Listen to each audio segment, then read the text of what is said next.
welcome back to another episode of Iron Culture presented by Mass.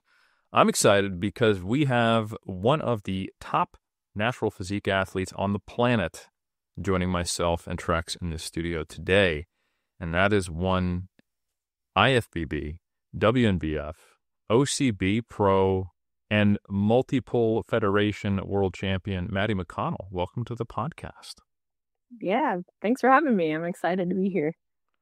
No, it is our pleasure. Trex, we've done similar interviews with some other top level athletes, and what's cool is that right now in the iron game more broadly, and I include powerlifting in this, there seems to be a higher level of participation, and we're seeing a higher peak of terms of the performance levels and new standards being set every season in both powerlifting and bodybuilding. And the new standard that's been set in the figure division, I would say, is sitting right here with us in the studio, which is absolutely three different places online, but nonetheless, proverbially sitting with us in the studio in one Maddie McConnell. I don't think, honestly, it was just 2023, end of 2023 or early 2024, where we were talking about Becky Pateman and Natalie Hayes being like people who had done historic things, and no one else kind of had this resume in the female side of the sport. And the closest thing on the men's side of the sport were a couple folks who'd won the world title twice in the WNBF or had been title unifiers like Brian Whitaker. But man, the whole sport's leveling up. We got Babacar, who came back and is the first person to win the men's bodybuilding title in the WNBF 3 times. And now we've got even more women who are just friggin' crushing it. So I think is there something in the water? Is natural bodybuilding popular, or what's going on, Trex? Explain to me. I mean, you're coming to the wrong guy. We could do we could try to do some testing on different water sources. I'm sure there's something in there. Not to get on a tangent, over in my neck of the woods, we had stuff in the water, but not the kind of stuff that makes you jacked, more the stuff that gives you chronic health issues. But anyway, it's interesting because I feel like, bodybuilding was huge culturally. If you go back 70s, 80s, you couldn't turn on a movie without seeing somebody that was essentially a bodybuilder who could act. You know what I mean? But I wasn't really in the game. I wasn't alive, which is one of the biggest reasons I wasn't in the game in the 70s and 80s. So I don't know how competitive, like what kind of numbers they were getting at competition turnouts.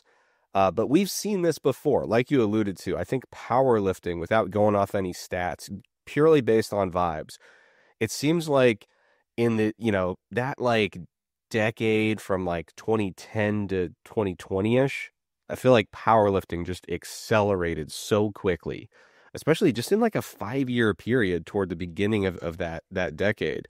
And it does seem to me, just based on the level of performance that we're seeing, that now natural bodybuilding is kind of following that and having a bit of a surge of its own. So hopefully the trend continues, because the weirder things get, the more I feel vindicated, because Helms, as you know, everybody decided in 1995 that the largest person in one of 2 commercial gyms in Boston and LA set the official standard for maximum human muscularity.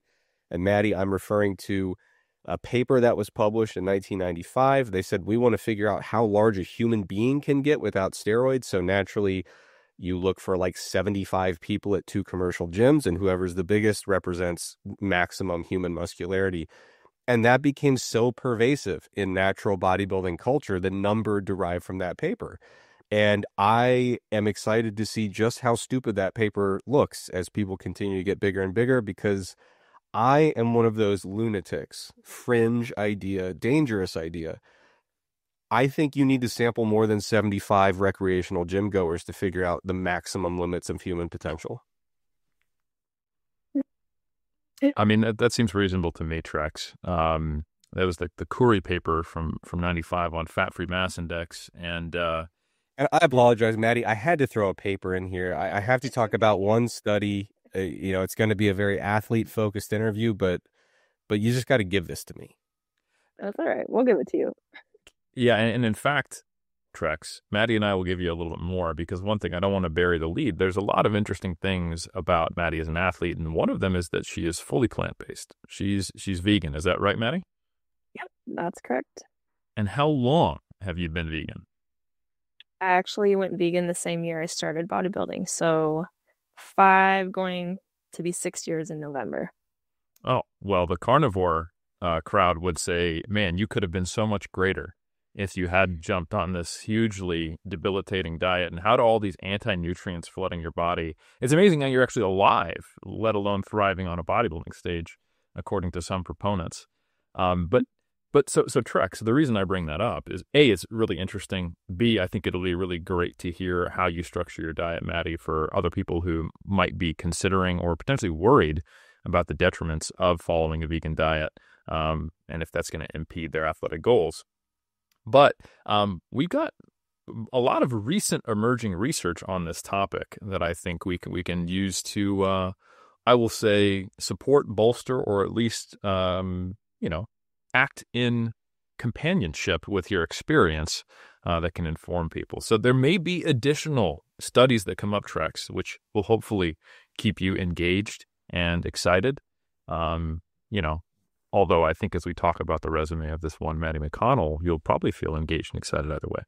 Yeah, and Maddie, you are in a safe place. Helms and I are both advocates of very plant-forward diets to differing levels. I was on a vegan diet for the better part. It is like maybe 1.5 or 2 years there that I was strictly vegan, still very strictly vegetarian, but Helms, I couldn't live without whey protein.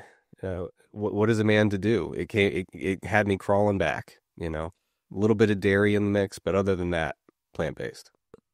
Well, and Helms, are you pescatarian mostly? I am pescatarian, so I am only contributing to the mass slaughter of animals that live in water, because apparently they don't count in my brain. Helms hates fish, actually, which is an odd thing. For him, it seems more personal. Yeah. And also, he doesn't like healthy water ecosystems. So it's not just that he eats fish only, but he only eats fish that are commercially fished from waters in a way that's not sustainable. So he searches out the companies that do that and deplete resources in a very irresponsible way. Yeah, if I'm not seeing chunks of porpoise, dolphin, and like I'm looking for also just if I'm working with a given company that I'm eating their fish products from, I expect them to need to be either shutting down and opening up somewhere else because they've depleted the fishing resources of where they're able, or that they're very knowingly, destroying one ecosystem at a time. To be fair, Helms, I think it's weird the way it gets personal with you and that you actually do hate fish, but I understand why you enjoy the scarcity of fish from overfished areas, because it's just like with any kind of gem or jewel, it's like nobody wants the common stuff. The exclusivity and the rarity is really what brings the value. So I understand that, at least on an economic level. Yeah, when I go spearfishing, I make sure that I have a conflict diamond encrusted spear that I use. In all seriousness, because sometimes certain people with certain personalities, or those who are listening to this podcast not as the native English speaker, I am obligated to now ruin the dry humor that we had. I actually do the exact opposite of all of that as far as my fish consumption. Normally looking for line caught or sustainably caught fish, and typically not from any of the things we talked about. But I will say my general stance is that I think we're in an era and time in the human species evolution that I respect people who think about the ethical impact of their diet, regardless of where they draw that line in the sand for what works for them. And I personally have drawn it where I have drawn it. And I think we can leave it at that. And most importantly, what we want to do on this podcast, draw in circles, not borders, is to help people feel empowered, informed, and comfortable, and have an evidence-based perspective, as well as a practically informed approach, which Maddie's going to help us with, to fulfilling the dietary guidelines they wish to follow based upon their personal preferences. So, all joking aside, I just think that was an important point to make. Yeah, it wasn't funny, though. Well, that's fine, because humor is something that not everyone likes, Trex. Some people, they will say that I they're read the not a fan comments. of the banter. Yeah. I'm aware of that. Yes. Yes. Some people think that we're going to stop bantering for the first 10 or 20 minutes of the episode. I even had some people go, oh, now that Omar's left, we're not going to have banter. And I said, you shut your mouth. It's terrible that Omar left. We're accepting it, but we're absolutely carrying on the tradition because it wasn't just Omar who liked the banter. We all do. So Yeah. get off All right. the lawn. We are off your lawn and we are on to talking about all of Maddie's accomplishments, how she goes about achieving all of this on a plant-based diet, and how people might consider structuring a plant-based diet, what we can learn from a world champion, and the more recent research in this area, which Helms, as you know, is certainly a hobby horse of mine. Let's do it. So, Maddie, per standard Iron Culture practice, as our guest, we have given you barely enough floor to stand on, but we're actually going to turn the mic over to you. I would love to hear. Talk to us about your first entrance into physique sport and your competition history, and how that brought you today to where you have entered the esteemed halls of Iron Culture, where we are lauding you as this well-deserving champion. Sure. So I actually didn't know anything about bodybuilding. I was very into fitness and did a lot of high intensity interval training that was all body weight. And I met my husband, who at the time was lifting, and he was doing Julian Smith's daily pump. And he was like, I think you'd really like weightlifting. You should join me for leg day. And so I kind of eased my way in and just started doing leg days here and there. And then I really started to like lifting. And then I ended up getting a job at Genuine Fitness, which is where I still currently work in person. And we are very much we serve general pop people, but we are a bodybuilding gym. And Aaron Orton, who is a promoter, yep, he is very much into natural bodybuilding and a promoter for natural bodybuilding. And just from working there and being surrounded by, like, majority of my coworkers when I first started working there were already WNBF pros. So being around them kind of got me into that idea. And originally I just started, I wanted to do one competition season just because I thought as a coach, if I was to coach people who wanted to do a show, I would need to at least do it once myself. But I saw that as kind of like an opportunity to maybe broaden my clientele base. So I tried to enter my first competition season in 2020. COVID happened. That lasted all of 2 months. And then I went back 2021 and did my first competition season. And then I competed in 2 shows, the Columbia Classic and the Cecil Phillips, neither of which, because they had just happened shortly after COVID, had enough people for me to go pro. So then I competed again in If you don't mind, 2022. what categories did you compete in your first 2 shows in 2021? Yeah, my first show I did bodybuilding and fit body.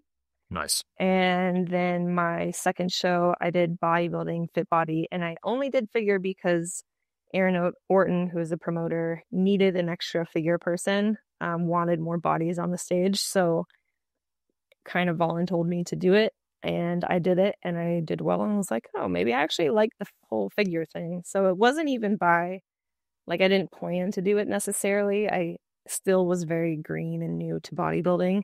So I kind of just he told me, I think you should do this, and I followed along.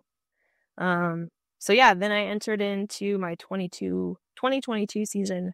After that, I did the Columbia Classic. Then I did the Oregon Open, which is an NPC show. I won the figure overall. And then I competed in Muscle Mayhem. I won my figure pro card.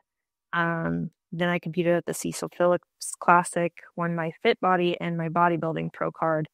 And then I went on to Worlds and won Worlds. in So let's 2023. take I don't know that. if you want a whole timeline. Let's take a second because big things are happening here. First off, you won your pro card in the same season that you also won the Pro Division World Championship, which is a rarity in and of itself that someone after only a few years of bodybuilding is at the point where not only they can turn pro. That is incredible. Took me some time before I turned pro. Still haven't got my world title yet, and we'll see how later this year goes, or if that ever happens. And then you got pro cards, all of them. You're getting you can play cards with your pro cards. You have so many, and then boom, you win the world title. I have to say, I did see you win the overall at the Mayhem, and that's when I got to meet you. That was my honor and privilege. And I don't know if I told you just how well I thought you would do in the rest of the season, but let's just say I'm not at all surprised that you won a world title or did very, very well in the pros. I was like, oh wow, the shape, the build, the muscularity, and also the presentation, which it surprises me now in retrospect that you had not been on stage that long. You clearly had prepared yourself because you looked like a veteran on stage. So anyway, I was very impressed by that 2022 season, and because it is quite rare to be able to compete at that high level, moving from the amateur to the pros that quickly. And Maddie, just for the record, you've now taken the place. I used to have a cliche story I would tell people about someone who, like, right after they won their pro card, just did absolutely incredible at Worlds right after. And it's kind of my canned speech I give to people if they were really had their hopes up about an amateur show, they were going to for their pro card and they got second. And it's like, honestly, you could have like the second best physique in the world and you never know who's going to show up that day. But I think your story is a little more concise than the one I normally tell. So now Maddie is the standard for that. If like, listen, you show up to an amateur show, you could have a pro world champion physique, just walk right up and take it from you. So brush it off, move on, keep going. Well, I'm honored to take that place. But yeah, and let's see. Then I just go back to the timeline, I guess. I took 2023 off as an improvement season. And then I competed again last year, 2024. And my goal going into the season was just to do as many big shows as possible. I was telling you, we had talked just before this off camera, but I had listened to your guys' podcast with Natalie and heard her recant all of her big shows. And I was like, man, if Natalie's doing it, I want to see what I can do. So that really inspired me. And I like financially it was a lot. I wasn't honestly sure if I was going to be able to do it because bodybuilding, let's be real, is not cheap. And even if you win, it doesn't really help you all that much payout wise. So I did the Oregon State Open and the Oregon State Natural, which the NPC has like 2 back-to-back days now for that show. So the first day was untested, second day was tested. I ended up winning my figure overall for both. And then I went on in August. So that was in June. And I had to go till August to compete in the OCB Slayer, which was in Arizona. I'm from Oregon, so had to take a plane ride over. And I won my pro card for the OCB. And that was my first ever OCB show. It was a really cool experience. It was a wonderfully ran show. The audience was packed, super, super loud, probably like one of the loudest shows I've been to, which made the whole thing just really fun. And that also qualified me for the Orton. So then I went to the Orton in late September, which was in North Carolina, and I won the Orton Cup. And then Mr. America was my next big one on the docket. So I was in New Jersey in October. I had to write all of these down ahead of time because otherwise I would have forgotten because I did a lot of shows. But I ended up getting second place in that. And then shortly after that, the beginning of November, I did the Ben Weider Natural, which was in Virginia. And I got first place and won my IFBB Pro card, which was really cool. I didn't honestly expect that to happen. I honestly didn't expect any of my wins going into any of them, to be real, but it was sweet that it happened that way. And then I went to WMBF Worlds, and that was at the end of November. And I went against Courtney, who I had lost to at Mr. America. So I definitely didn't expect to win Worlds, just because of that. But I ended up winning at Worlds. So you have an arch nemesis now in Courtney, because yeah. she beat you at America, and then you beat her at Worlds, and I'm sure this is going to go down as I'm sure you guys hate each other, probably send hate messages to one another, and yeah. So I'd love to hear more about that rivalry. Yeah. We both connected over dogs. We were talking about dogs behind stage at Worlds. She was really friendly to me at Worlds. So there's no bad blood. She has an incredible physique. I think we both have different strengths. Like her legs are a little bit bigger than mine, and I feel like my upper body, at least for that day, maybe looked slightly bigger than hers. So it kind of just is dependent upon, it's bodybuilding is a subjective sport, so kind of depends on who's in the judging panel. But it was in my favor on the last one. So, but we're tied one and one. So this will be interesting if we go again. I've got a question and a comment, if I may. This is the question: is the Yorton Cup, does that move around, or is it always in North Carolina? I think it's always in North Carolina, but where specifically, if I might ask? It is in Charlotte. Okay. I need to catch that one of these days. I had no idea that was down the road from me. So that was purely for my own knowledge. Glad to waste the time of the podcast for me getting that. But hey, if you're out there and you live in the Charlotte area, stop by next year. My comment was, I think it's really cool. So when I got into bodybuilding, at first I was just really into the IFBB pro men open, just mass monsters, the whole deal. And one of the things about it that was a little bit frustrating back in that time. So this was kind of end of the Jay Cutler era, going into the Phil Heath era. One of the things I noticed was that with their judging, they were really into, when it comes to who won shows, they were really into consistency, even if looks weren't consistent. So basically, like, if you beat that person, at a show a month ago, you had to beat them by a mile for them to update their placing and actually, flip or invert that placing. So I personally think it's, some people might hear that there's flip-flopping in placements and think, oh, well, it's all subjective. But that is true. It is literally subjective. But I think it's also a testament to good judging that two people with really, high-level physiques, depending on how they show up one day or the next day, the fact that there can be some of this, you beat them, they beat you, this kind of flip-flopping in placement, ultimately, I think that's really awesome for any kind of competitive endeavor. And I just wanted to comment that I love to see that in natural bodybuilding, because as an IFBB fan of, like I said, in that era, in that federation specifically, at a certain point, I just kind of checked out, because I was like, well, unless this person just comes in looking terrible, we know they're going to win, because that's just how it goes these days. You know what I mean, Helms? Were you tapped into that world at that time? No, absolutely. Yeah, I probably came into being a fan of the sport just a few years right before that. I think 2004 was Ronnie's second to last Olympia title, and then I think 2006 might have been Jay's first. And then I met Jay.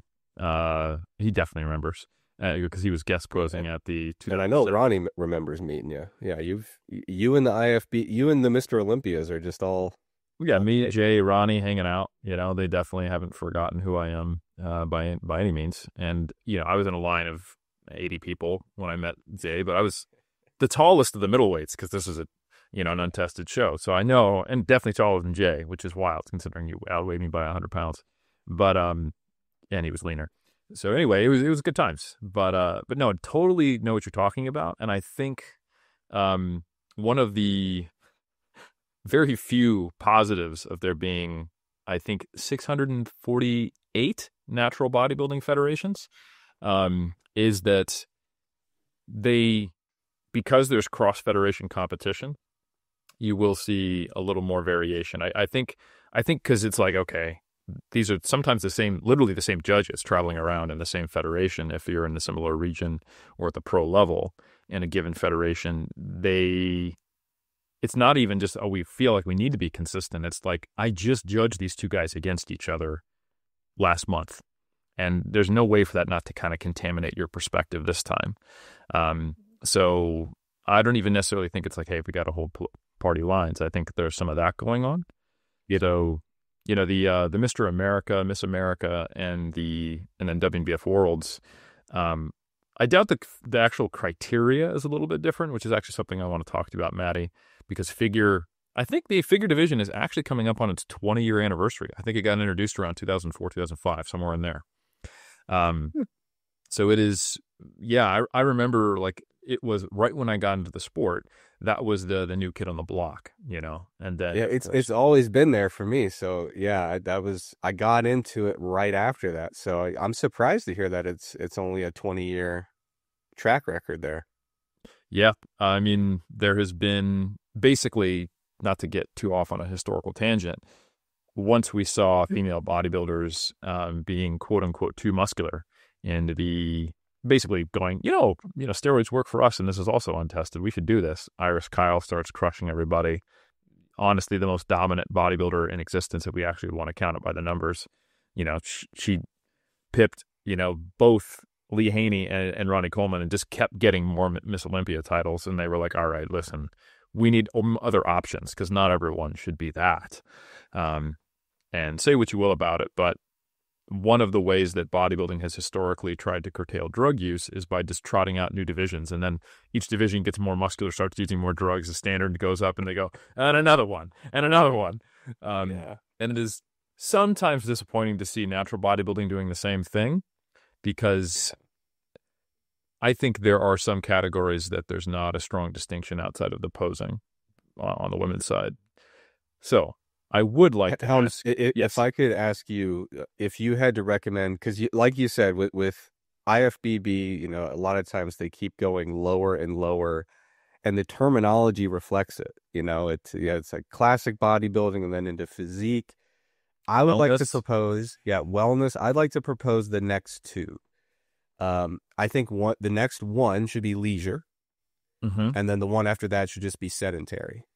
And I still think we're going to find that the sedentary division just naturally gravitates toward about 235 at 7% body fat, at a height of about 5'6". But nonetheless, they need to start using language as a tool to really demarcate some of these divisions and stop that upward creep. That's my 2 cents. I think they should just lean into the pure transparency of what they're actually trying to accomplish here. It should be everything at the highest dose division. It should be no GH division. It should be SLIN only on weekend division, SARMs only. I don't lift but only take drugs and train lower body, bikini. And then a few others I think would be a good fit. But just say like exactly what they're expecting of you. Like in the wellness division, it's like train upper body once every 3 weeks, take a bunch of drugs and train legs all the time. Division. I think that'd be good. Yeah, well, I look forward to the division for people who basically, when the old school pro hormones got banned, they just stocked up on a 40-year supply, and they're just using that. I think that would actually make for a pretty good division. That would be called I died 15 years ago from liver failure division. I was gonna say you either died or you got the potency finally wore off enough that you're in the clear. Yeah, like half the time you're taking literally nothing, and it's just like leaves in a pill, and the other time you're taking like methyl 1 test, and you just die.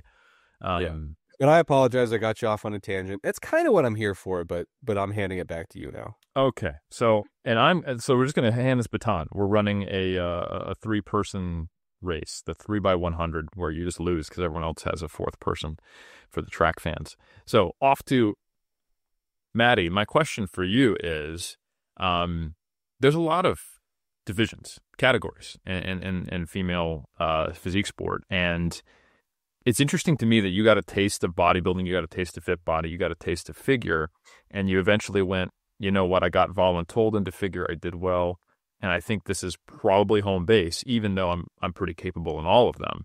What is it about this specific category that speaks to you, or why you've chose to make this your home?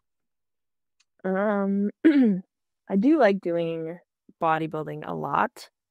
And I think, honestly, I'd maybe prefer to do bodybuilding. But I don't like doing a routine. I don't. And I also feel like I would need more size to be as competitive as I am in figure. And figure is just, I don't want to say it's easy. But I mean, we have way less poses.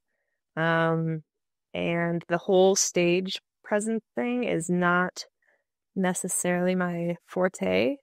I'm actually pretty usually like I wouldn't consider myself completely introverted, but I tend to be more shy and reserved. And so like my mom the other day was like, if you had told me 10 years ago that you'd be strutting around in your bikini on the stage, I would have said you're wrong. So that's just not like, I think figure's kind of the most mild of all of them because there's less required. But I also just enjoy it. I feel like it's really pretty. I love the silhouette of figure.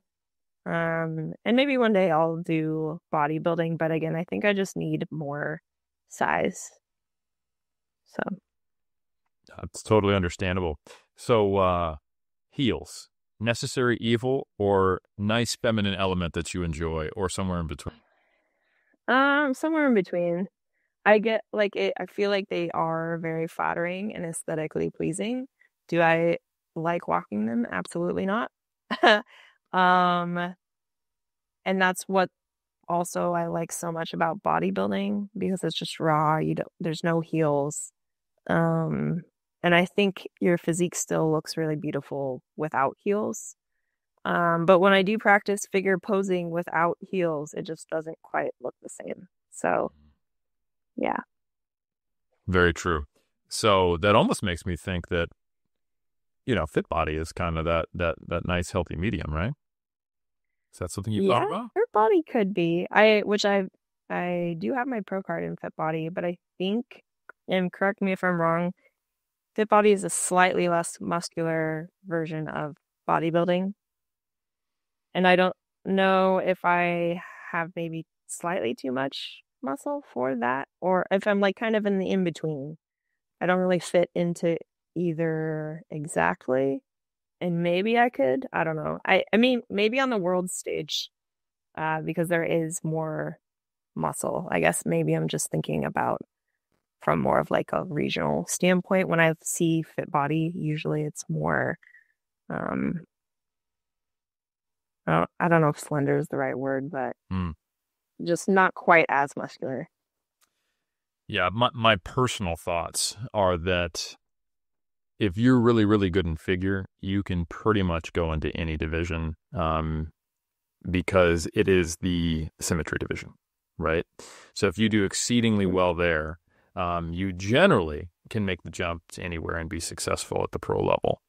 The times when that's not true is when you are really well developed in, say, back and delts, and not particularly overdeveloped in, say, like glutes, and you go to bikini route. So I actually don't think you would do, you do fine in bikini, but I don't think you would do as favorably as if you jumped into something like fit body. Because, if you feel that you're too muscular for bodybuilding, but not muscular enough for fit body, then you would probably also be too muscular for figure, which you're not, in my opinion, clearly.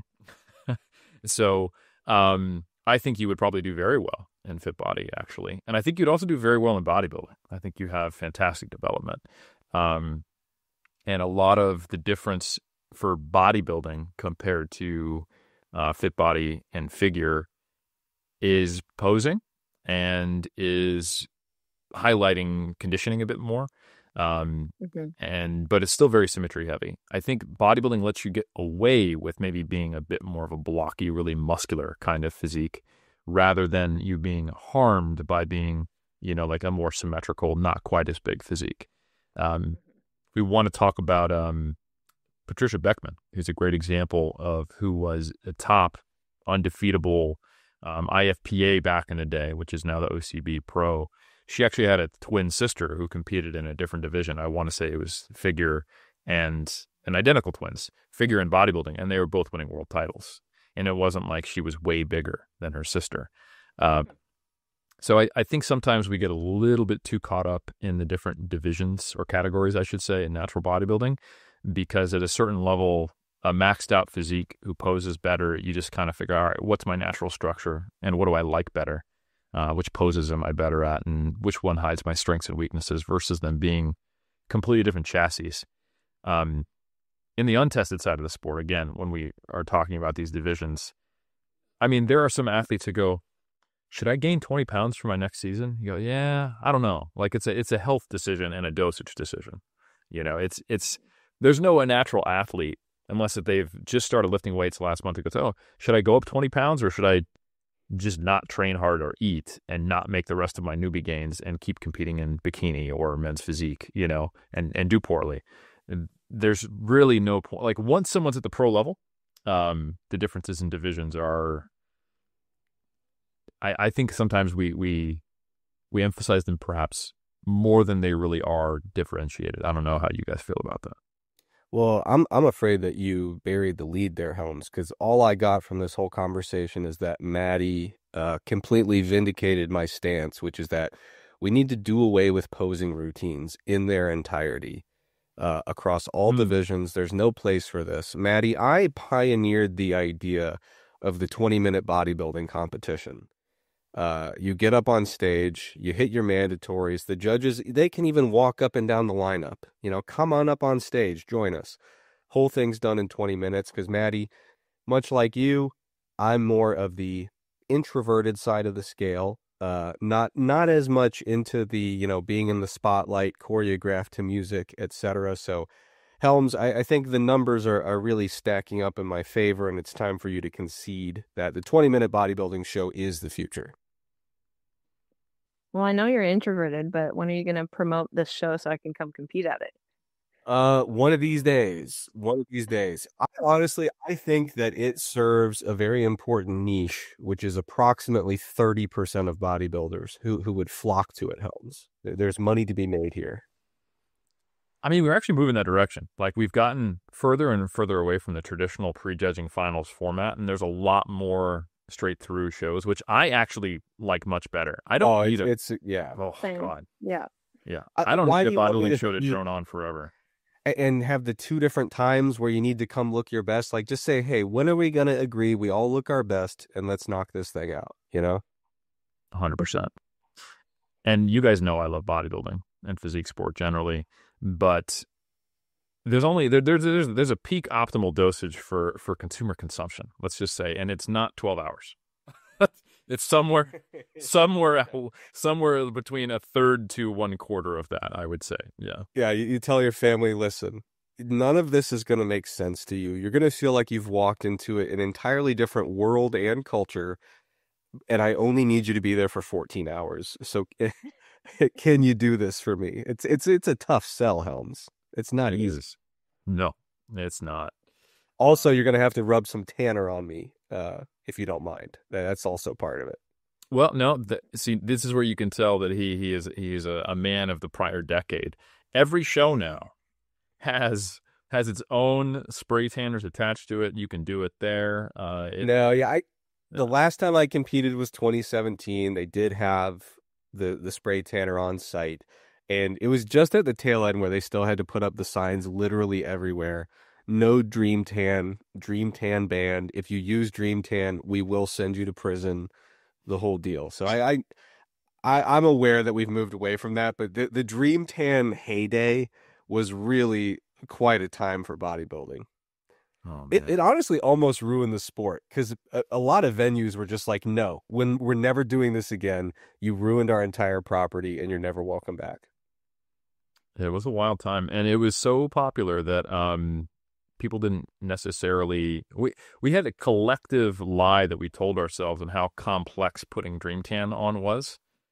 That we had to, like, do the circle, and then you have to pat it out, and then you need to do it for the and You gotta like slap it in. you have to slap it in or it won't stay. It's oil based, it'll just be slip and slide on your skin, and it became so popular, and the color was so much better than all the other options that I made the mistake of actually trying to get. Don't tell her I told you this, and she doesn't listen to the podcast, but she can hear me, so I don't know why I'm saying this. She did one figure show back in 2011. She was a one and done, like, no, this is terrible. I'm going to stick with powerlifting. She did it on the way to cutting down to like the 52 kilo class and was like, what's another 4 pounds? And she learned that those last 4 pounds really suck. And she's like, no, I'm not doing that again. But 3DMJ circa 2011 was so dominated by bodybuilding athletes that we were all using Dream Tan. So my dumbass tried to put Dream Tan on her with her figure suit, and it was basically just like sitting in wet paint the whole time. So I made her experience that much worse. And like her color was fine as long as she didn't move at all. Which so figure never competed again. Who knows what? Maddie, have you ever used Dream Tan? I have not. No, it was the best. So there's always a downside. Honestly, someone asked me at the thing at the conference, the SNA conference, like a week ago. Someone asked me, like, what is your least favorite thing about bodybuilding when you were competing? And they thought I was going to say, the being lethargic, being hungry, being tired, not being able to sleep at night. And I said, shaving my body, number one. I find it to be the most tedious and unlikable task in the history of the world. And number two, tanner sucks, because Dream Tan back in the day, like Helm said, it's like wearing wet paint that will never, ever, ever dry. And if you touch it, it will smudge and it's ruined. And then you have to fix it. So it was like, I never understood how people coped with that. I guess everyone was just as miserable as me, just kind of sitting here thinking, I hope I don't touch anything for the next 12 hours. Again, another reason we got to do it all in one go. We can't do this twice, morning show, night show. But then trying to get it off was a nightmare. People would like, Helms, people would like use baby oil to try to rub it off in hotel showers. Yeah. And it was just a nightmare. You go through a whole bottle of the baby oil too. I tell you what, I actually have the two same things that I dislike the most about bodybuilding, and two game changers for me, which have enabled me to have much more longevity. One, Nair. My skin loves it. I can leave that shit on. I can swim in. Really? Oh, yeah. I've heard so many horror stories where people are like, don't touch the stuff. You'll get chemical burns and all this stuff. You will if you are soft and not. Oh, you need to be tougher. Yeah, you just need to have that. I think it's just honestly a skin reaction thing. Definitely try it out before you try Nair. Put it on, leave it there for 5 minutes. I can't joke about something that actually will give you a chemical burn, but my skin is not so sensitive. It works very well for me. I can just basically, I could just go like sideburns down. And then no way. On your face it would work? I mean, it's not as good for this stuff, but it is quite effective for longer. Wow. But I just cover myself in Nair, and it keeps it off you for like a month and a half too. So you time it right. You have a relatively truncated season. That's got to be shortening your lifespan, right? That doesn't seem like a normal thing. Like you'll be hairless for 6 months. Just douse yourself in these chemicals. 6 weeks. 6 weeks, my friend. I'm embellishing. It's part of the art. Well, fair enough. But anyway, that made my life a lot easier. And then just being able to show up and be like, "Hey, spray me." And I did that at my last show, and I was like, I still hate that when it's water based. You like have a sip of water and it dribbles down your chin, and now you're like, okay. Yeah. But it's definitely a big upgrade for sure. But we're dudes. And we have it way easier than what someone who is competing in figure has to do when you're expected to wear a certain amount of jewelry. The posing trunks are a little bit cheaper than a figure suit. Maddie, talk to the dear listener about all of the bells and whistles that go along with competing in physique sport as a female, and how you feel about that and how you manage it. And how angry are you at us whining about these two minor inconveniences? because I do have the self-awareness to understand how absurd that is. I mean, the tanning is definitely not my favorite part either. And I've done both. I mean, I haven't done Dream Tan, but I did try to do my own tan a couple of times with Pro Tan, which it was fine the first few times. And then there was the trip to the OCB Slayer when I packed it in my check bag, which because, you can't bring it in your carry-on, and it exploded in my suitcase. So that was very fun. And I had a limited amount, like just enough to give myself a tan. So that was a layer of stress. And then for the Yorton, I also did my own tan. And multiple people commented that I was much lighter than everybody else on stage and that I wasn't dark enough. So after that, I was like, okay, I'm done. I'm just going to turn it over to somebody else. And I'm very thankful that there are people there to do that because, yeah, you can do it yourself and it's a hell of a lot cheaper. But there are stressors that come with trying to do your own tan. So, but yeah, do you want me to speak about like the expenses or like just all of the things that we have to purchase? Like, yeah, you said jewelry, heels are like if you're getting them on Shoe Fairy, you're like $150 for the nice pair that I have. I never heard of the Shoe Fairy. Is that like the place where competitors go? Is that like the spot? Yeah, it's like similar to like the Tooth Fairy. You make a wish and she leaves shoes under your pillow at night. No, at a premium, apparently. Yeah, at a premium. Yeah. And you've seen those heels. You get some serious neck pain from the Shoe Fairy. I'll tell you what. Yeah. No, it's just an online website that someone recommended to me, and majority of the competitors that I've talked to, I think it. I'm sorry to cut you off, but like I've never coached a female competitor, so I never thought about it. But it is a very unique, like niche specific kind of heel. It's not just like go grab some heels out of your closet, right? So I should have known that there's probably like one or two major retailers that pretty much everybody's going to. At least that's the vibe I get. Wait till she gets into the figure suit, bro. Okay. Yeah. I'm going to mute my microphone, sit back and take it all in. So the figure suit is anywhere from like $800 to like $1,200 to $1,300 per suit. I was very fortunate. At the Oregon Open, because I got a gift card for a suit. And then at the Yorton, if you went, the winners also received a sponsorship with Angel Bikinis. And Angel Bikinis, turns out, if you have a sponsorship with them, they will make you a suit for every competition if you want one, which was sweet. So I got 2 more suits from them.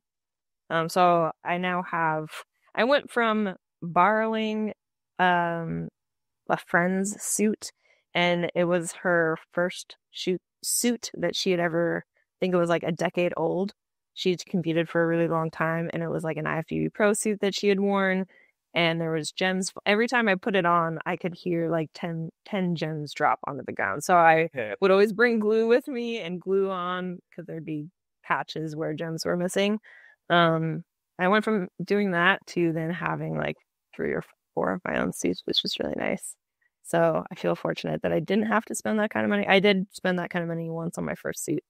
But yeah, that is an expense. Whereas my husband, he's also a competitor. He also just became a WMBF Pro 2024. Shout out to him. He's also vegan. He paid like $40 for his trunks. So, and I think he was on some website. I think he even got like a deal. It was like a 3 for, I don't know, whatever it was, around $100 or something. Back in my day, before men's physique was a big production, it was pretty much posing trunks. They'd set you back about $20-$25, and Cherry Bomb. And what's that? Cherry Bomb's website, is that where you went? Correct. Type that URL in very carefully. You could find some similar websites of slightly related names. But yeah, there was like the one website that was like, yeah, because turns out it's hard to find like a Speedo in America, especially if you want different varieties of cuts. So yeah, we had our little Cherry Bombs retailer. Just wish it was named anything else, honestly. But funny story about it, because I was thinking, like, it makes sense that for a women's posing suit, I mean, the fit across so many dimensions has to be just right, so you can understand why it's got to be the right suit, and you have to probably buy multiple over the course of your career as you make progress and your body, dimensions change and things like that. The most recent time that I prepped and competed, I was like, oh, I have posing trunks, so no big deal. So I didn't bother like trying them on. I notoriously don't practice posing until like a week before, and then I go, oh my God, I forgot I have a bodybuilding show. But anyway, I basically got way leaner than I ever had in previous preps, which is historically considered a good thing. But honestly, I had some very precarious situations on stage where I was not getting what I would call adequate coverage from the way too loose posing trunks. So, word to the wise, gentlemen, invest the additional $25, maybe buy a couple different sizes, just in case your prep goes well. And yeah, you don't want to be in the place I was in, because I couldn't focus on my posing because I was really just focused on moving my trunks to not get like an indecent exposure charge from being on stage. Very, very stressful. It's an amazing sport, folks. Helms, have you ever suffered from such a severe lack of preparation? I assume not. No, I've never come in that I mean, I've definitely gotten leaner over the years, but not to the point where the trunks that I previously had didn't fit right. Yeah. I will say that my stage weight, honestly, went down 15 pounds. So like I should have known. But yeah. My very first season, I had a similar stage weight, but I got more muscular to what I have now. But there's also Jaguar, which is like this archaic website from the early 90s that is custom-made suits that almost every Olympia competitor in almost all divisions uses these days. And you have to like fax in or call them, and they just have such good word of mouth, they don't care. They're just like, I don't need to update this. Or it's like that restaurant that COVID still didn't even give them an online ordering system. They're just that good and well known for their food that they're always going to be successful kind of deal. But proposing trunks rather than, I don't know, Italian food.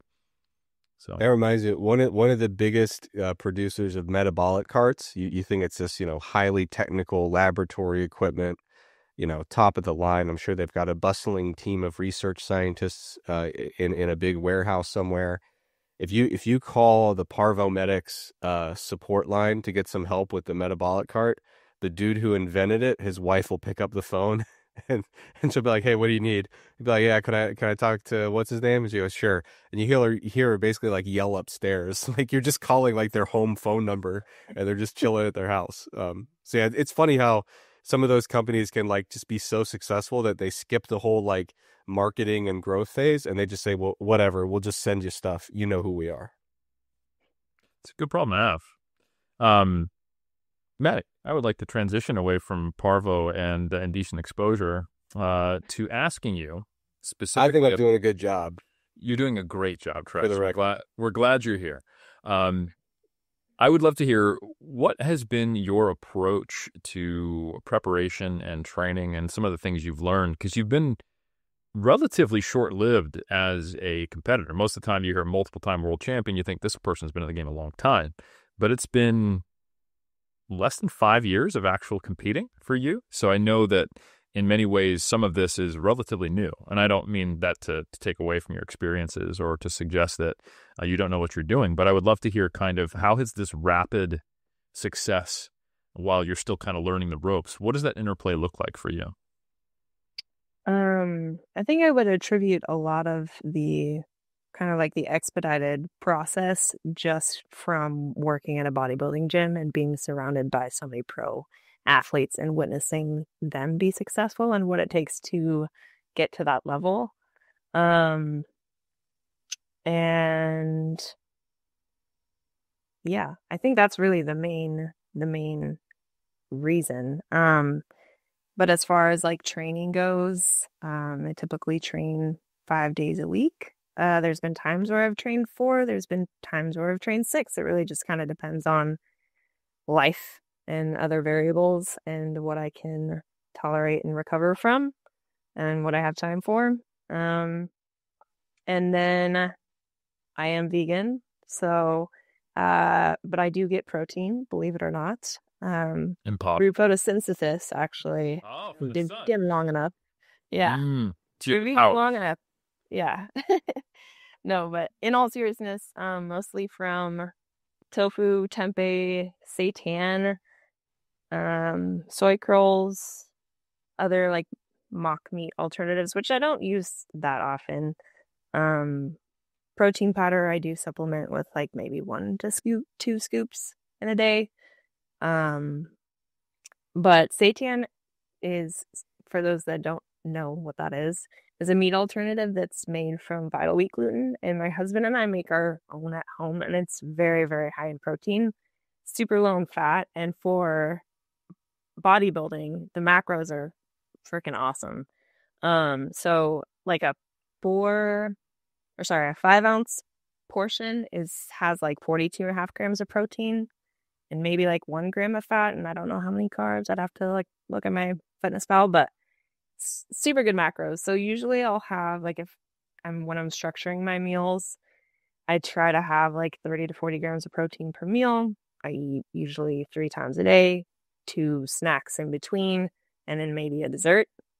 And for my proteins, I'll usually have like tofu scramble or a bagel with a slab of tofu on it in the morning, or like oatmeal, cream of rice, cream of wheat, something with like 1 scoop of protein powder. And then my other 2 meals, I'll have usually tofu at one and seitan at the other doing prep. And sometimes I'll use other things like TVP, which is textured vegetable protein. It's a dehydrated protein, very similar to like a ground meat consistency. So you can make like meatless meatballs with them, or use it as like a topper as like granola, which sounds kind of funny, but actually tastes pretty damn good. And then usually my dessert, I am a big advocate and fan of creamies. I feel like it made prep so much easier because you just get so many bites, and it's essentially just a protein shake. So I was having that regularly on prep. I do attribute a lot of my success to my creamy. The Ninja Creamer. So I'm not familiar with this term, creamy. He's out of the loop. Oh, yeah. He goes, no, you got to hook him up. And I have not joined the even though I'm still in the loop. To me, it just, and I'm willing to be proven wrong, Maddie. To me, it seems like just too much food celebration for me to participate. Like, I keep things relatively bland and not focused on it. I feel like if I have to blend up some stuff, make a thing, put it in the fridge, and I'm like excited about having it the next day, it's already a pathway I don't want to be walking when I get hungry. But tell me I'm wrong, or say, no, it's still worth it, even though it's a little dream about creamies. Okay, go ahead. I don't think prep has to be miserable. I think that there are ways to make your food still taste really good and get lots of volume. I mean, obviously you're going to get to a point where you don't get as much as you want, and you'll be food focused, and that's just kind of the name of the game. But creamy definitely helped from a volume perspective. Let me back it up. So a Ninja Creamy for Trex, it's a Ninja product. It's kind of like a blender almost, but it's like an ice cream maker / you could also make frozen beverages with it, which I haven't tried out yet. Summertime is coming, maybe I will. But you essentially can make a protein shake, or you could go without protein if you wanted to eat more less Or I don't know. A normal person, yeah. A normal person. Yeah, we're the weird ones. But yeah. I specifically will make a protein shake, and mostly use almond milk, a scoop of protein powder, maybe some cocoa powder, PB Fit, a little bit of salt, and you freeze it. And then the next day you put it into your creamy maker, and it somehow magically whips it into like legitimate ice cream, where you can scoop it, turn your spoon upside down, and it doesn't fall off. Like, it's phenomenal. So I would just prep like multiple at a time, and then you can top it with various things. I usually do like coconut whipped cream, a little bit of that, and maybe some cereal or fruit. But the first time I sat down to eat it, I think it took me like 45 minutes to an hour. And I turned to my husband and I'm like, this is a lot. And he was like, are you complaining? And I'm like, well, no.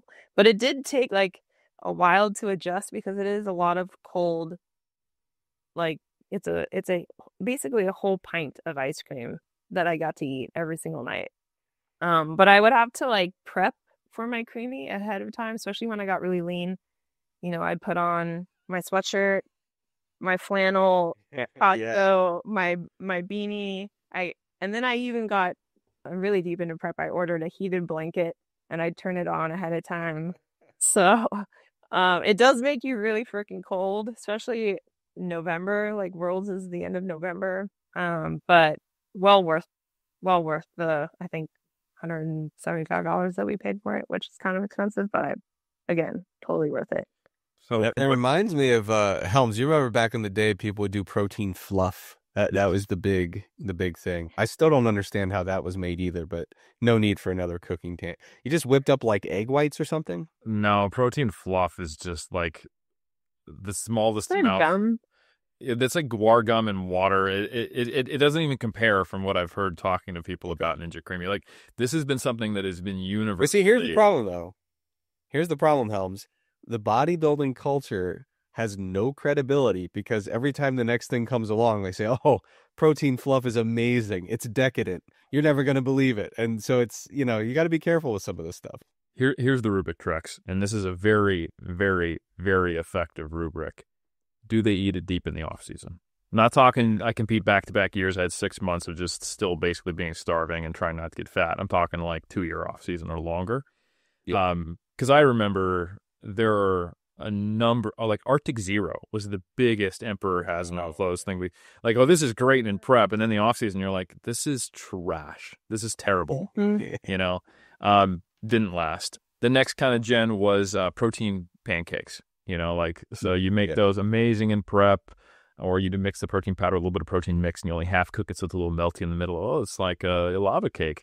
Off season, absolutely not. I'm eating actual food. Halo Top, pretty good. I might eat in the off season, but the amount I want to eat, maybe it gives me the runs because there's too much, sugar, alcohol. So let's leave it at a certain point. I'm good. I will tell you that everyone I talk to who has Ninja Creamy, they eat it in season and off season, and that to me is saying something. Yep. You just put extra goodies in the off season. Peanut butter globs, the peanut butter mini marshmallows.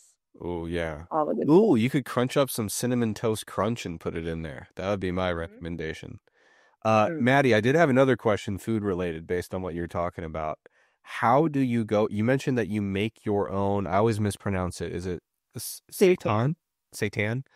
How do you make it? So Vital Wheat gluten very much looks like a flour consistency, and there's a bazillion different ways to make it if you look up recipes on the internet. But if you were a lazy, genuinely bad person who could not commit himself to anything challenging, then how would you make it? I think the easiest way, so in a blender probably, or you maybe could get away with mixing it in a bowl if you're truly lazy enough, or too lazy for the blender. You do some like tomato paste, nutritional yeast, some veggie broth, and whatever seasonings, maybe some liquid smoke. And then you mix your Vital Wheat gluten, which is that flour consistency, with that liquid mixture. And it forms into a dough, which you would knead the dough. And then depending on if you want to make like patties or steaks or meatballs or whatever kind of shape you want it to take, you would then form it into those said shapes. And then you can boil it, steam it, bake it, grill it, whatever your preference is. They all come out slightly differently. So if you try one seitan recipe and you're like, I'm not really sure, just try a different one because they can be very different. But it's very similar to like when we make it into a steak and we steam it, it becomes very chewy and dense like a steak. It's kind of hard to explain. You can buy it in the grocery stores, but it's usually pretty expensive. Making it in bulk is a lot cheaper. Yeah. And one other question I had for you. So obviously, if I were smart, I could just rewatch and piece together the timeline. But did you ever do bodybuilding or do lifting at a high level before you became vegan, or have you been a vegan for the whole journey here? I've pretty much been a vegan for the whole journey. I started the first time really lifting was in 2018. Now it's just maybe once in a while I would go do a leg day with my husband from Julian Smith's Daily Pump. But it was not like I was following a program, consistently going, tracking my weights. It was kind of like a random workout for fun. And then 2019 is when I started actually following a program, and then that's the same year that I went vegan.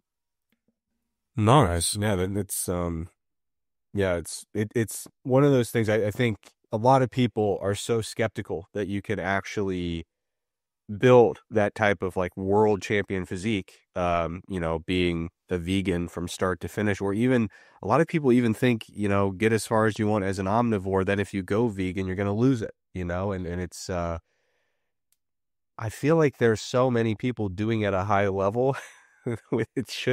You'd think it would, that myth or misconception would be put to bed at this point, but I guess we got to keep talking about it more, Helms.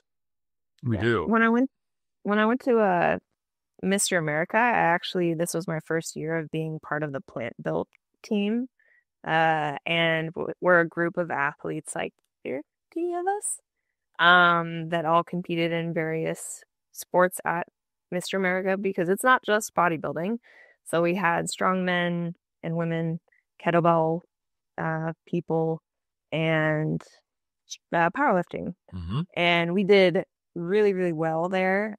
We had some really incredible athletes. And yeah, it's really cool to just, you see this group of people walking around. And I think like people still think vegans are like weak or frail.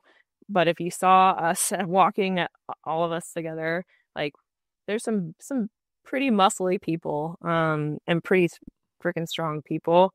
So it's kind of cool to show others that there is a different, you don't need animal products to be healthy or strong. Yeah, I think there's been some pushback both just in the anecdotal observations of who's successfully doing that, and also some like nice kind of stepwise forms of evidence in the published research as well.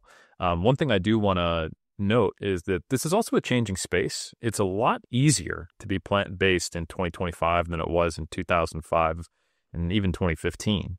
And I do want to call out, and I'm actually curious if this is intentional or just works out that way, but so soy is actually pretty damn high in lysine, while seitan is actually kind of low in it. So these are, quote unquote, complementary protein sources. And despite the unproven claim by some dietitians that every meal must have, complementary amino acids, and that if you don't have lunch, including all 9 essential amino acids, that your arm's going to fall off, I think it's probably more important that broadly looking at your diet, you have the full complement of essential amino acids. So is that something that you've intentionally done to try to have those different different protein sources to cover your amino acid bases, or is that just kind of the way it's shaken out for you, Maddie? No, to be honest, I'm not like sitting down and calculating like how much leucine I'm getting with this meal and, all my different amino acids with each meal. It's not something that I really even think about.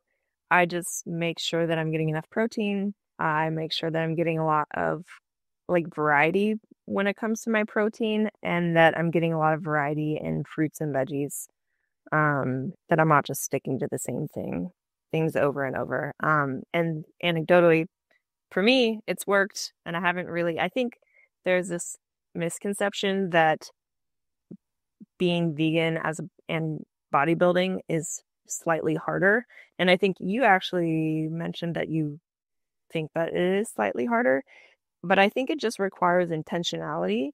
And whether you're vegan or not, bodybuilding itself requires intentionality. So as long as you're, like making sure that you're getting a variety of proteins, fruits, and vegetables, and that you're consuming enough protein, I think those recommendations aren't just for vegans. It's just for bodybuilders anyone that's interested in bodybuilding as a whole. Yeah. And, we were talking about this off air. I think it's important that at the time I was at my peak coaching era, it was even more rare to hear about bodybuilders who were vegan or even, lacto-ovo vegetarians. And I didn't become a pescatarian until I moved to New Zealand, because New Zealand at the time was pretty behind everywhere else as far as like vegan technology and even just commonality.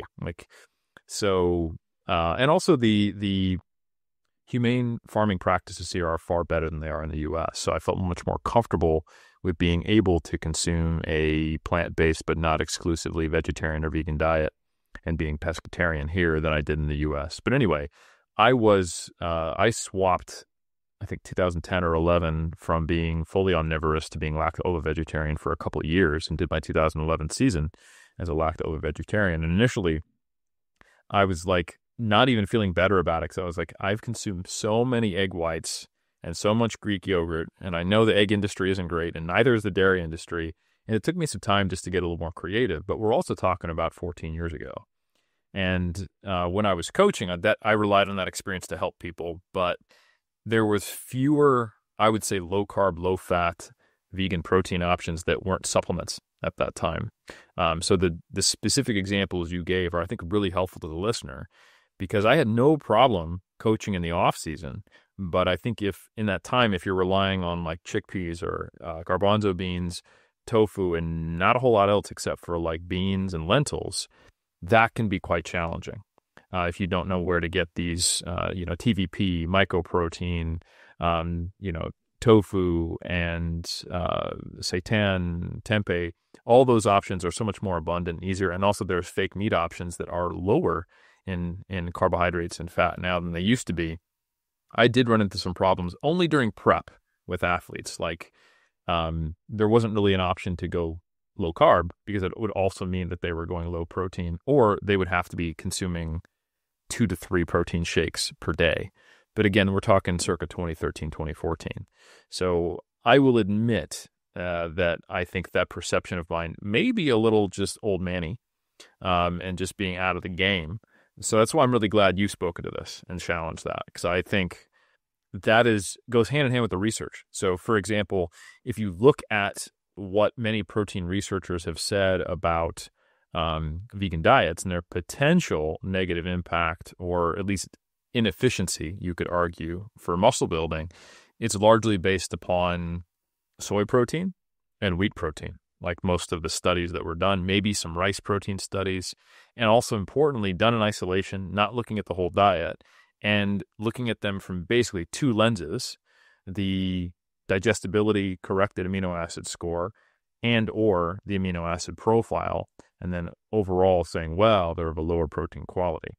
But that's just frankly just not true anymore. Once you start looking at muscle protein synthesis studies, which Trex and I will tell you are heavily limited in and of themselves and not even consistent when you compare between animal proteins. But now there are close to double digits number of proteins that actually have similar outcomes compared to milk, meat, or whey, or even, casein-based or egg-based muscle protein synthesis outcomes. Pretty decent digestibility scores. And more importantly, we've got actual longitudinal data comparing vegans to omnivores now. So I think it's really cool. And I think it's great to hear that it is easier than even my experience as someone who was relatively bought in, that during prep, it's also not necessarily that much harder than even in the off season. Did it take time for you to get used to that? Or were you like, hey, well, it would have taken me time just to follow a plant-based diet, regardless of whether I was bodybuilding, just a change? What's your perspective on that transition period? I think originally just going plant-based was the biggest transitional lag, I guess, where I was just still trying to figure things out. And luckily, I didn't do my first season competitively until 2021. So I had a little bit of time as a vegan, even though I was still training in, like, I started intentionally bodybuilding. I hadn't actually had to do a full contest prep yet.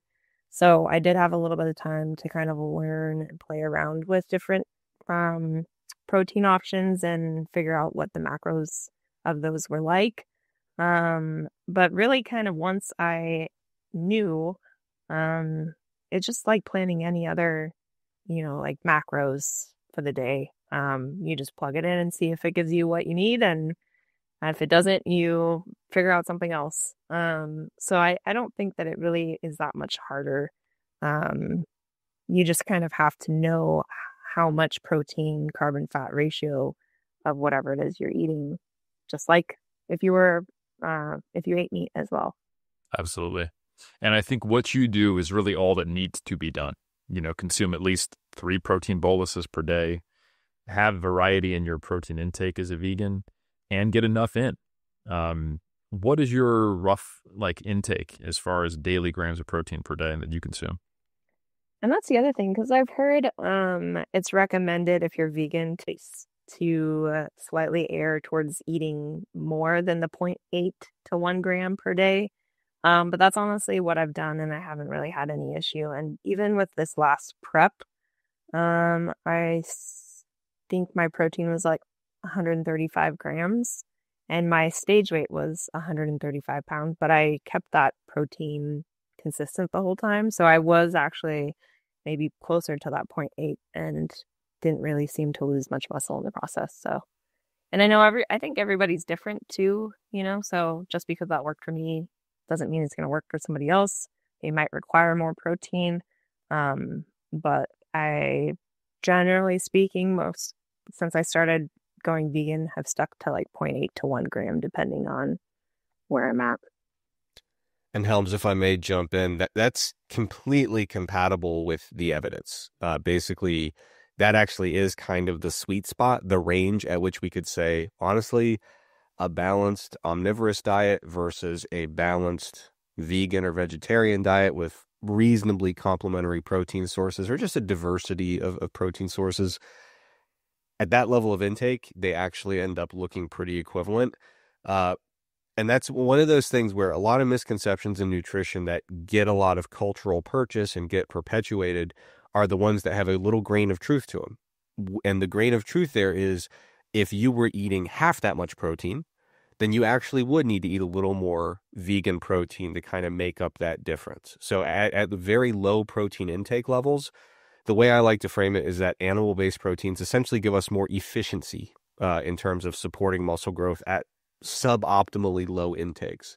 But by the time we get up to an intake level that we all pretty much agree is ideal for building muscle, at that point, those differences seem to really wash out. So yeah, that's completely compatible with the evidence, which is really fortunate, Helms, because I like when evidence matches real life and vice versa. That's always a little bit more convenient.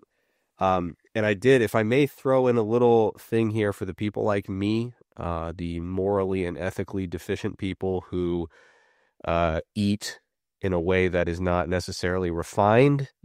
Maybe we don't have a lot of skills in the kitchen. Maddie, you talked about all the ways that you're able to create, these really, solid protein sources that have good macros. But there are a lot of people like me out there who, like to cook via microwave exclusively. And Helms, I've had a revelation. They make at my grocery store very affordable little chicken strips that are not made of chicken. They're made of plants. And the macros are really good. It does not look that different from, just a plain old white chicken breast. And so I'm able to get these little chicken strips and throw them in the microwave for like 4.5 minutes and go about my day. And for me, it was actually really difficult to switch from an omnivorous diet to a plant-based diet because my willingness to invest in cooking time and my cooking skills were so severely limited. So I'd make like a big soup with a bunch of lentils in it and be like, cool, that's my protein source. I'll prep that and eat that for a while.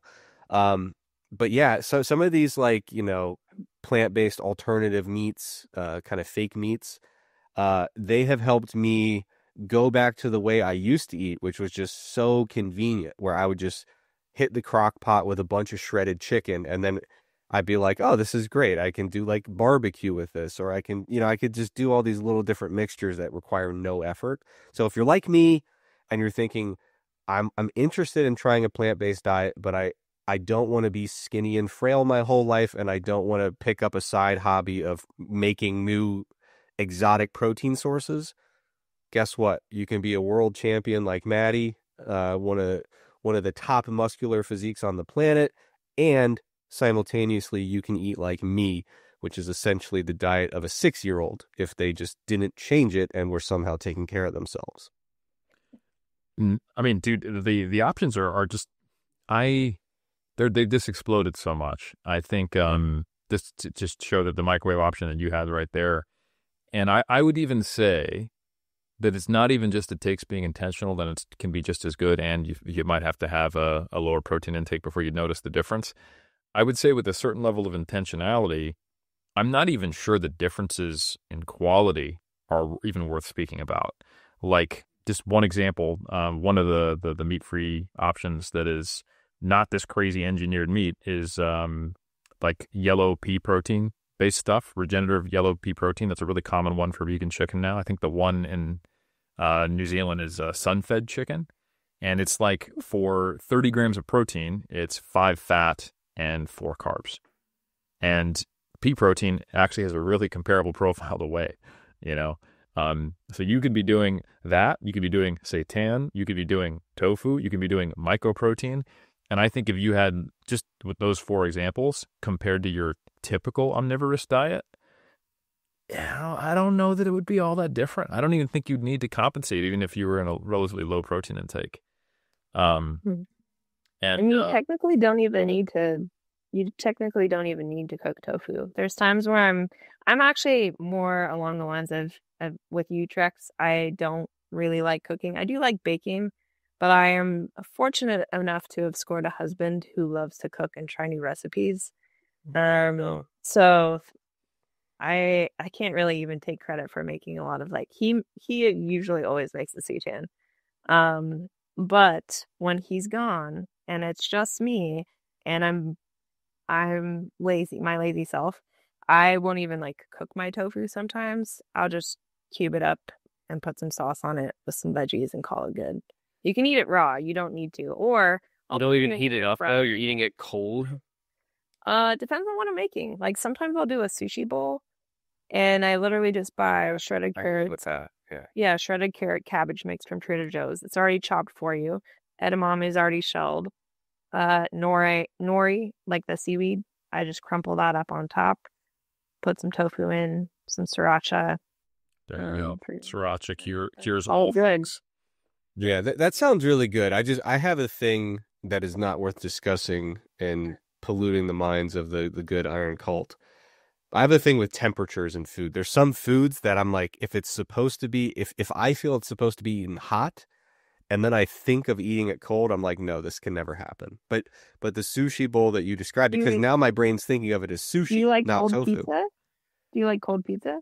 No, you heat it back up. You heat it back up, right, Helms? I thought we were alike, but now I'm not so sure. I can't actually. So here's the funny thing: pizza is not morally acceptable as a bodybuilder, so whatever. Only with pizza do I. That's like the one thing where with cooking I sometimes go the extra mile. And here's the tip for everybody: what you do is, you throw it in the microwave to get a little bit of heat going, but then you finish it on low heat in a pan to get just that little it's like recrusting the bottom crust, so it's not like mushy bread. So you got to get the pan and the microwave involved for that one. See, you're not lazy. That was a 2-step process. But no, I go the extra mile for reheating pizza. Gordon Ramsay Trexler on the podcast there, yeah. You hadn't heard of a Ninja Creamy, but have you heard of an air fryer? I own an air fryer, and I have made some lovely tofu in it. That is a fact. And what about reheating your pizza? Have you tried that? I have not. No, is that a better option? That's definitely a thing. People talk about it. Yeah. All right. I'm very open to that. You're not going to get any. I'm not going to fight you on that. That sounds lovely. Oh, that reminds me. I do have to go back to the Ninja Creamy thing. So it increases a ton of volume.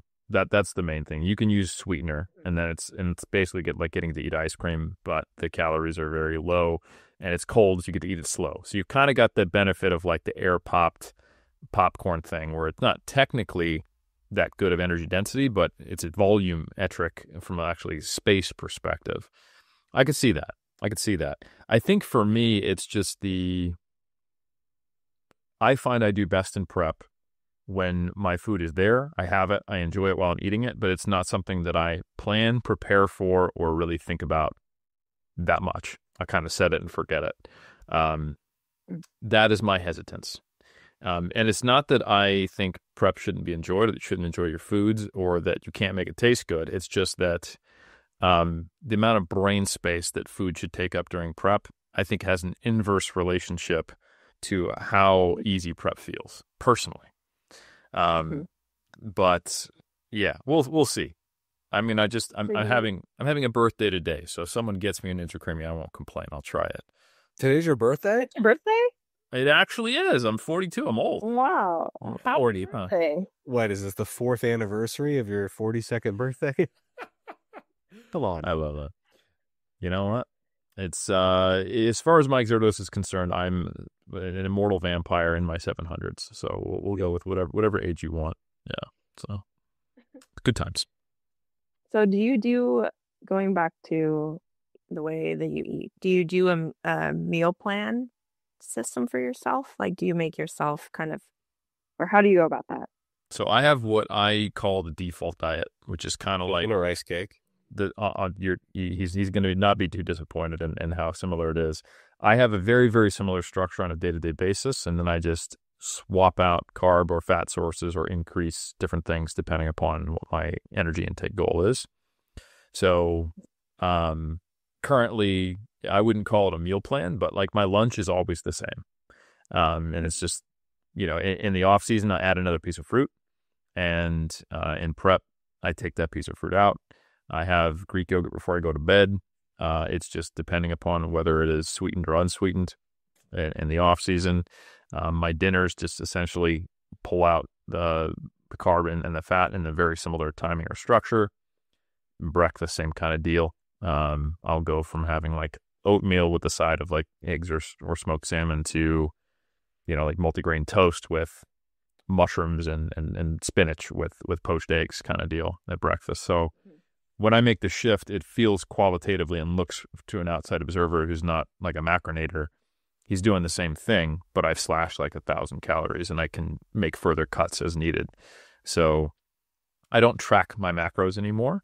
I just focus on a calorie range that I auto-regulate based upon how I feel, some of my satiety cues, activity levels, lethargy, and the appropriate level of lethargy, satiety, hunger at different stages of prep, because there's a certain point where it's how much of that are you expecting to feel. And if you're 24 weeks out, very little. If you're 2 weeks out, it is what it is kind of deal. And then, also gauge biofeedback from the scale, visually, performance, that type of thing.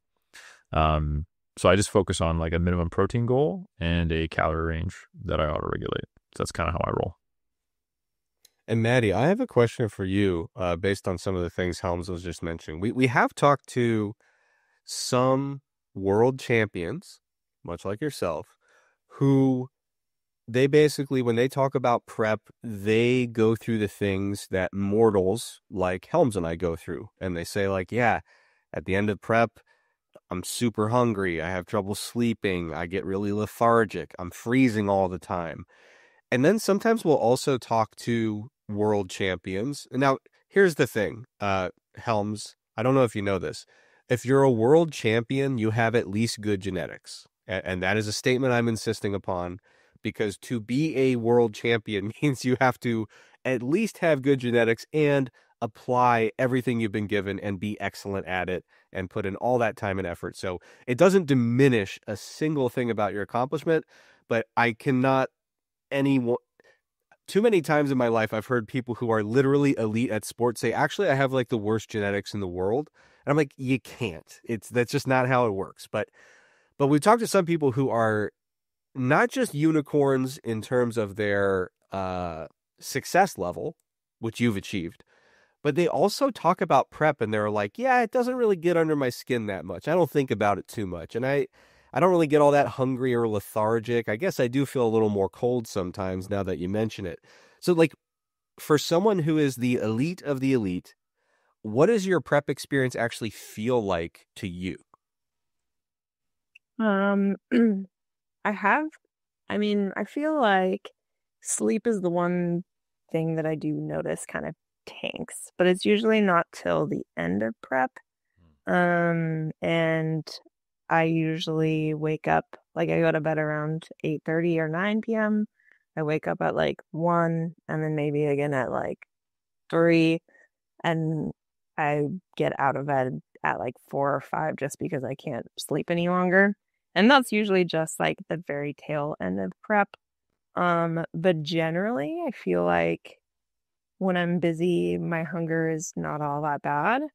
And I do feel tired and somewhat lethargic, but my mood seems to still remain high because I just love prep.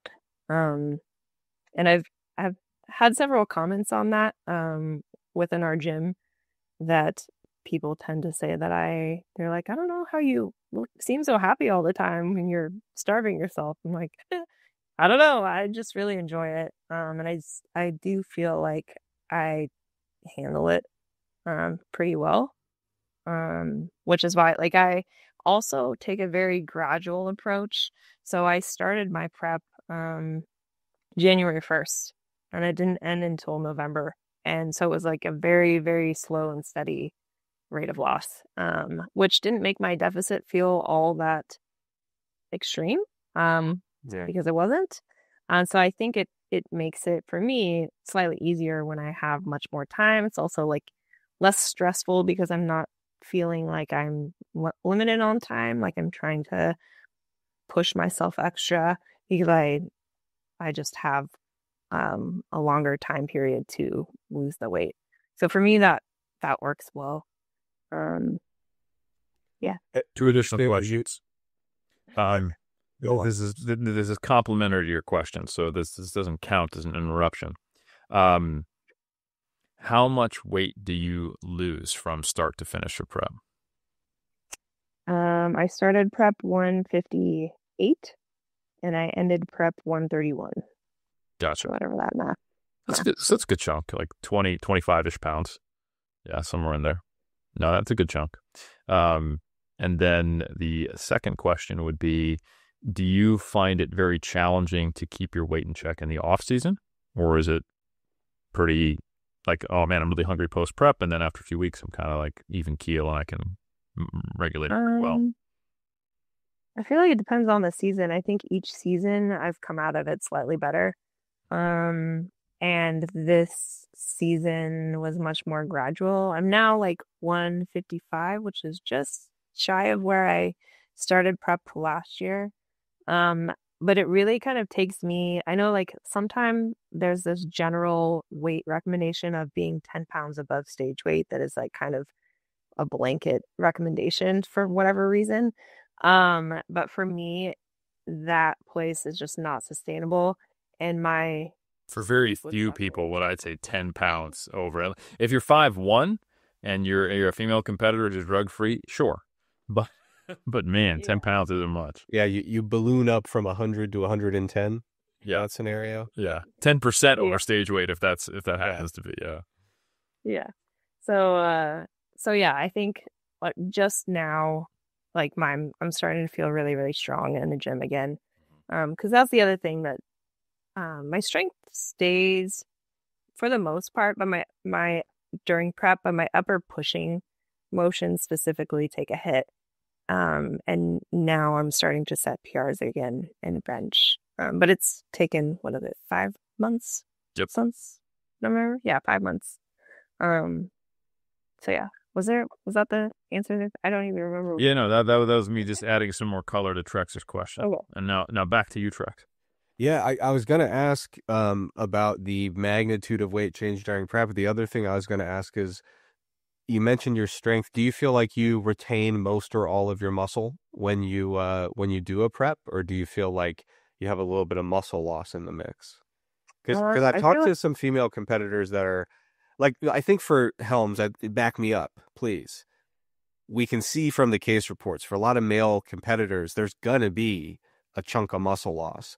But for Least female, loss. yes, correct, lean mass loss. But for female competitors, not necessarily the case in the literature. So what is your experience like?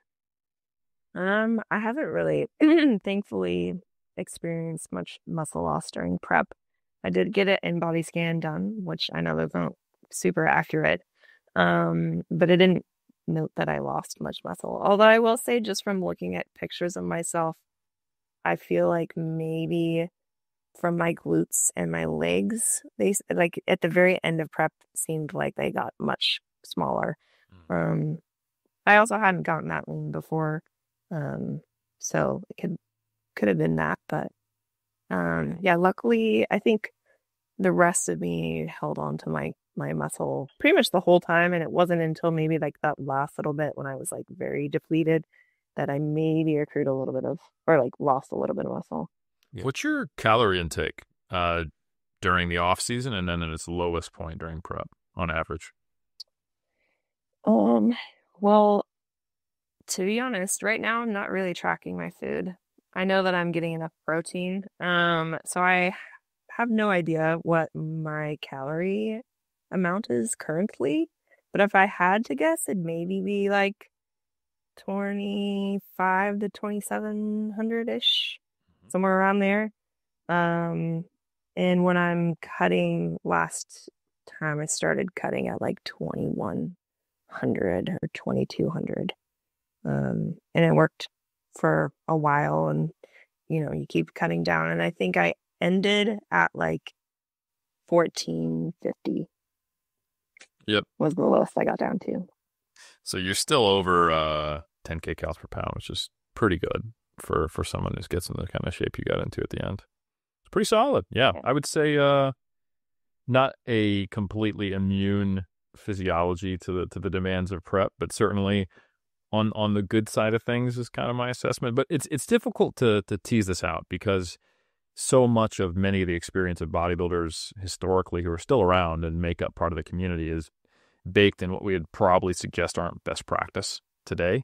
And there's something to be said for staying busy and having, I'd say, a non-orthorexic approach to your food intake and not crash dieting, not having rigid food lists. I mean, you could argue that being vegan is a rigid food list, but it's different. It's not motivated by misinformed beliefs about how energy balance works or which foods are quote unquote good or bad. It's an ethical decision. Totally different, I think, in terms of the psychology of it. So I think not having those, I'm going to say, hanger-ons that make everything just harder unnecessarily, not doing a 12 to 16 week diet, and also being a busy, productive person who's not overly focused on the process, that can make up like a tenfold difference in how hard the diet experience is. And then experience in and of itself, I think, also makes you better and better with each season. Because I would say Maddie's experience mirrors mine now, but I'm coming up on my 6th competitive season over a long time. Since years. Yeah, my 07 season was the first one, so that tells you something, right? So, yeah. But I will say, Maddie and I end at similar calorie intakes. Maybe I'm a little bit higher, but I'm a lot higher in stage weight. So you can do the math there. Helms, you competed during the Bush administration? You know what? Not the first Bush administration, not even the second one, bro. Yeah. Oh my goodness. No, that's not true. That's not true. But yeah, it was before Obama got elected in my first season. This is true. Wow. Wow. When I heard Iron Culture was going to be about bodybuilding history, I didn't know it was going to be a first-person account. I thought we'd be talking to like historians, but that's cool too. I like how Maddie laughed at that. The guest is now she's comfortable now. She can make fun of my age too. This is great. Yeah. Yeah, I am on your birthday. On my birthday, yes. We're literally celebrating my ever encroaching proximity to death. So yeah. It's good times. Maddie, I do want to ask you about your future in the sport. You've done so much, and I think it's this is changing, but I'm going to be a little bit critical of natural bodybuilding. Sometimes it can be a little bit underwhelming for competitors at a high level to what do I do now? Because they've won several titles and there hasn't been a tremendous change in the accolades, promotion, prize money, or exposure that one gets from many of the natural shows. So a lot of people, they think about jumping ship, pursuing the IFBB route. Other people just kind of lose the luster, going, oh, maybe I'll be the first person to win a 3 or 4 time championship. May not be enough. How do you feel about that? How important are the external accolades as a competitor to you? And what is your plan as a future competitor? I actually don't have a really concrete answer to that. I'm kind of, I don't know. I'm an indecisive person as is, and I kind of just wait to the last second to make decisions. So I won't make any promises. But I don't know. I just it's such a hard decision. Because with my IFBB Pro card, I think I have 1 year to accept. And if I choose to go that route, then I'm kind of locked into the IFBB route, and then I can't compete in the natural, or other natural federations. And ultimately, I just want to compete against the best. I just want to test myself. And the new IFBB natural realm is still pretty new. And so there's not really that many competitions for pros to compete at, which is very limiting. And I don't know what that's going to look like, if it's going to grow. I would guess it will, but at what speed, I'm not sure. And then there's something about the natural federations, the OCB, the WMBF, that I just really like, and I just like what they stand for. So part of me wants to just continue with that. But again, I don't know which route I want to take. And I don't know when I'll compete next. I think maybe potentially I could compete next year. Originally, I thought I was going to have knee surgery this year. And I revisited my surgeon, and he said that I could continue putting it off for a longer period of time without doing any irreparable damage. So with that in mind, I think I'll, just put it off and then maybe compete potentially next year, but who knows? Could take one more off even. If there was ever a time that's beneficial to be indecisive, it's actually right now. In the natural bodybuilding space, because there are these drastic changes happening. A little bit insider trading, but I can tell you that there are several federations that are doing big things to try to move the sport forward. If you listen to Natty News Daily recently, they had Kyle Gallant on there. He's president of WNBF India as well as WNBF UAE and the Galaxy, which is a collaboration between 4 or 5 different WNBF regional federations, is traveling around, and it's kind of like I guess you could say the Arnold Classic to the Olympia of worlds.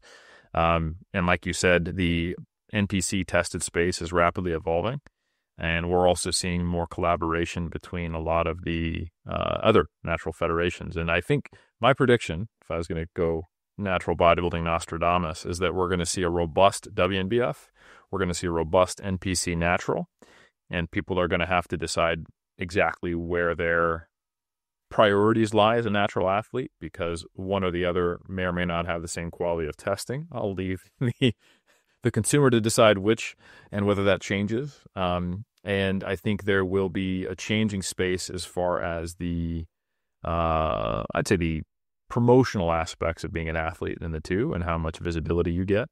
And then I think we're probably going to see more collaboration between kind of all the other federations between one another. And that's not to say that the INBA and other places aren't also growing. So it's a good time to be like, you know what, I'm not going to plant my flag, because where I'm planting that flag is currently a rapidly evolving space. So I think nothing wrong with that.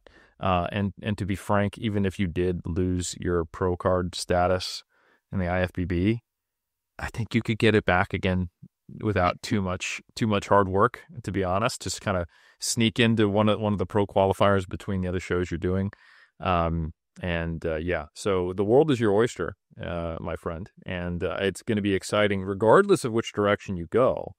And I just want to say thank you so much for sharing where you've been, where you may or may not go, and also how you got there and what it's like being a vegan athlete, which I think is evolving. And the science is evolving with it. We now have two. I'm just going to plug these to make Trexler happy. Montine as well as Havea Lorraine. Two long-term studies of a very high quality that have compared omnivores versus vegans. And to our point earlier about do you really need to be at a high-protein diet to kind of wash out these differences? One of them had them around 1.6 grams per kilogram. The other had them around 2.1 grams per kilogram per day of protein in the two groups, both 12 weeks long. And they both also took measurements of lean body mass. Okay, so two-compartment body composition change, whole muscle changes, so cross-sectional area, as well as biopsies and looking at actual muscle fiber level changes in hypertrophy. And there were really comparable changes between groups. And there was also no significant changes between groups, but if you look at it from like, all right, what's the raw values and changes, they're really similar. And also in terms of performance. So the data's looking good. The anecdotes are looking good. We got world champions walking around fueled on seitan and tofu, folks. It's a bright new world, a bright future in natural bodybuilding. Regardless of which direction you go, we'll see how things shake out and if my Nostradamus predictions were accurate.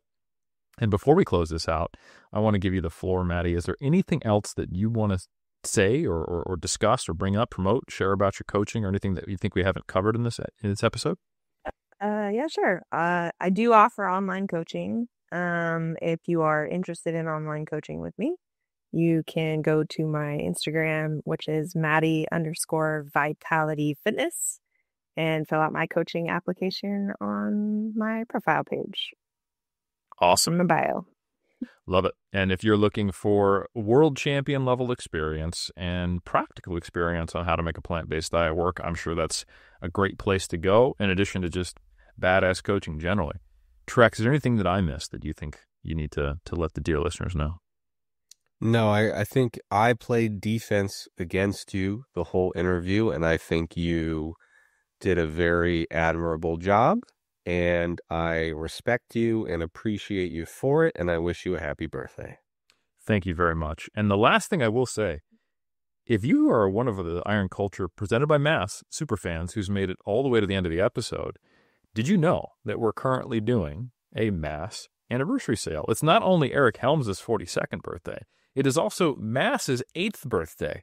And, we are, still getting in trouble, occasionally peeing the bed, but we're basically nearly past that embarrassing stage of childhood, moving into that glory days of being 9, 10, before things get really bad and we turn to be 12, 13, just tyrants who are only seeking approval from our peers.